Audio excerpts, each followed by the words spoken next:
Go to the Giants game this weekend, short turnaround time, facing Daniel Jones. I'm just wondering, is it going to be the offense that continues their momentum and is the star of this team, or do you think the defense shows up? We see some Myles Garrett, big plays. How are you looking at this upcoming game, Eric? So yeah, I mean, yeah, what you've heard today is Daniel Jones is not 100%. He's got an ankle injury in addition to his hamstring injury prior to, but the Browns should still game plan that he will be the starter. So that being said, he's a good, nimble quarterback. He's not fast as Lamar Jackson, but I think he had a really fast run against the Eagles, although he tripped over himself. But nonetheless, that's kind of his bread and butter right now. I mean, until he learns the scheme of this offense, he's not going to be, a Dan Marino type quarterback. So, it's just kind of taking away any running possibilities.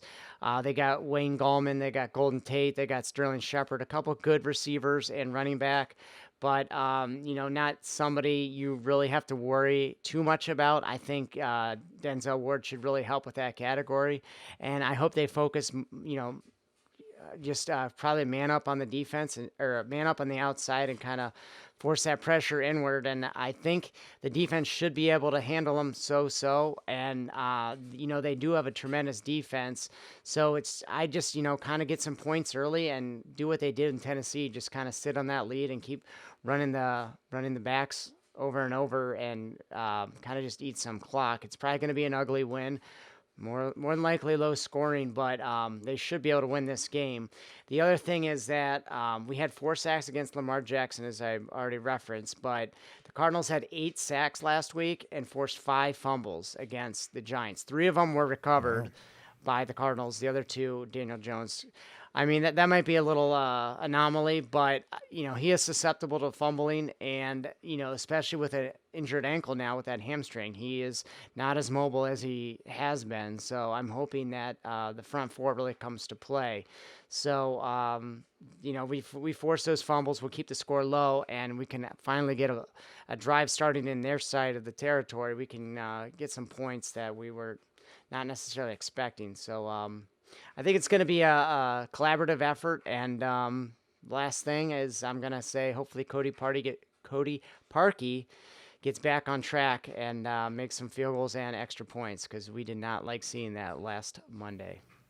Yeah, Parkey's been good this season. I can accept a couple of misses there. It's a bummer, but he has been solid this whole season. I'm not pointing fingers at Cody Parkey. But this Giants game, I am worried about this. We are still in the playoff hunt, no clinch position or anything.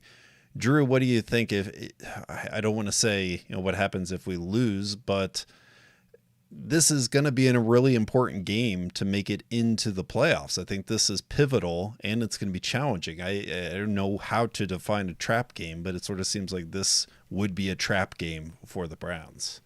Yeah, I'm a little worried about this game. The Giants do have a good defense. I think it's not quite on par with Baltimore, at least in the secondary. I don't think it's quite that good. Marcus Peters, Marlon Humphrey, right? I don't think you're going to see that level of play from the cornerback position specifically, but I do think the Giants have one of the better defenses in the league, certainly a top 10 type of a unit. So I'm interested to see what happens there. From everything I've read, fellas, I don't think Daniel Jones is going to play in this game. I think you're going to see the ghost of my guy Chucky Ballgame. Thanks, Pete Cross, friend of the believer of the podcast. Charles Fry, I believe, is going to be the quarterback for the New Jersey Football Giants. No way. So that's everything that I've read. I could be wrong. Daniel Jones could be back for this, but I think you're going to get Charles Ballgame.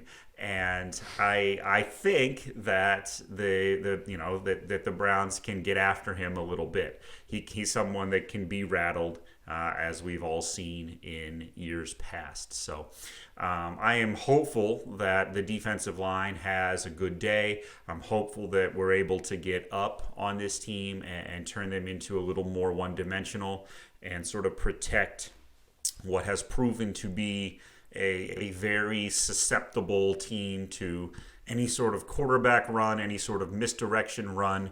That would Baltimore really exposed some things on the defensive end. So I am hopeful that we're able to get ahead of this team, and you make Colt McCoy Chucky ball game beat us. So that's everything that I've heard. Now, I did promise some additional stats. These are some things, again, related to the Browns offense. Baker Mayfield, since week 9, since we got through the hurricanes that struck the North Coast here, on any throw over 20 yards, he is first in the league in passer rating, third in completion percentage, fourth in yards. He's been just incredible with his accuracy deep. He's always had a very strong arm. He's always had a very accurate arm. So we have that to look forward to. The other thing that I think is just wild is this stat. So Nick Chubb leads the league in carries that go for 10 yards or more, and a ridiculous 19.4%. 1 out of every 5 times he touches the ball, he runs for more than 10 yards. That is outrageous. Easily first in the league. Second in the league, Kareem Hunt, 15.2. So this is a running game that can just gash people, as we've all seen. And I'm looking forward to seeing them get that going, and hopefully we get good Baker for the 3rd or 4th week in a row here, maybe even 5th week in a row. And I think we can beat this team. I don't really know what to expect in terms of what Browns teams are going to show up, Ryan, though. I think, to your point, in the past, this has been very much a letdown type of a game for every Cleveland Browns team we've seen, right?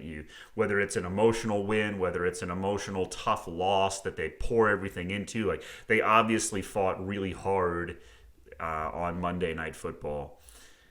This is the type of game that the Cleveland Browns have come out and laid an egg. I'm actually encouraged that it's on national television. I think that might help get them up for this game. It is Sunday Night Football. They were flexed into it.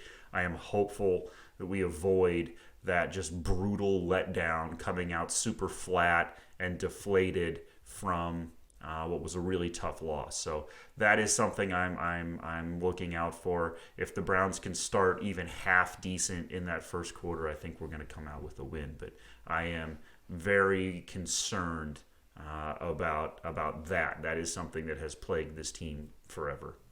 Okay, so you're talking Colt McCoy, not Charlie Fry, correct? I am talking Colt McCoy, Okay, not Charlie okay. Fry. I get them confused. Chucky Ball Game is Charlie Fry. Don't want to correct you too early, It is but Colt McCoy. here we In are. my head, they have morphed into the same really bad player. But yes, those are 2 distinct individuals. Thank you. It is Colt McCoy that we will see, not Charles Ball Game. Shame on me. Yes, I'm surprised that Colt McCoy is still in the league. Yes. It's been a while, but I think Charlie Fry's probably been out of the league for the last 10 Charlie years. Fry has been out of the league for a very long time. Yes. So But in wow, my head, yeah. he and Colt McCoy have merged into the same very below average player. All right, well, we'll let that one slide. Let's get I don't into a think you should couple. let it slide.